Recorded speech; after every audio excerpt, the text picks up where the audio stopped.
அந்த ப்ரொடக்டிவிட்டி இருந்தால் மட்டும்தான் வந்து அங்கே வந்து பார்த்தோன்னா அதை வந்து மணியாக வந்து 5Mன்னு சொல்லுவோம். மணி, மென், மெட்டீரியல், மிஷினரி, அதுக்கப்புறம் வந்து பார்த்தோன்னா மேன் பவர். இதை 5M வந்து ரொம்ப ரொம்ப முக்கியம். இந்த 5Mமும் வந்து பார்த்தோன்னா நம்ம அதை சார்ந்து ட்ரைனிங் கொடுத்தா மட்டும்தான் இது சாத்தியம். அப்போ இந்த ட்ரைனிங்கில் வந்து எப்படி போகணும், எத்தனை நாள் கொடுக்கணும், எவ்வளோ மணி நேரம் கொடுக்கணுன்றது அவசியம். ஒருத்தருக்கு ட்ரைனிங் கொடுக்குறோன்னு சொல்லிட்டு ஒரு 4 குழுக்கெல்லாம் நம்ம உட்கார வச்சு நம்ம கொடுத்தோம் அப்படின்னா அது வந்து சரி வராது. ஒரு நாள் முழுக்க கொடுக்கலாம்.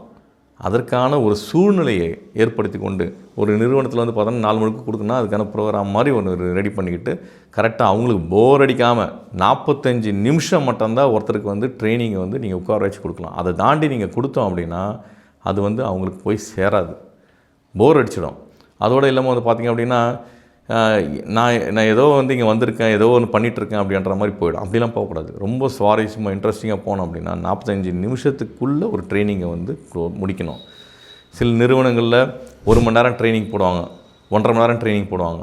அந்த 1 மணி நேரம் ட்ரைனிங்கும் வந்து பார்த்தோன்னா வந்து உட்காந்து செட் பண்ணுறது, நெட்டு கிடைக்கலன்றது, இது கிடைக்கலன்றது, அங்கே இருக்கிற ட்ரைனிங் எல்லாமே வந்து ட்ரெயினர் இங்கே வந்திருக்கவங்க எல்லாமே வந்து பார்த்தோன்னா போர் அடிச்சுட்டு நடக்குது. அதே மாதிரி பங்க்சுவாலிட்டின்றது ஒரு ட்ரைனிங் கொடுக்குறவங்க வந்து பங்க்சுவாலிட்டி ரொம்ப ரொம்ப முக்கியம். ஒரு 5 நிமிஷம் முன்னாடியே வரணும், எல்லாத்தையும் ரெடி பண்ணணும்.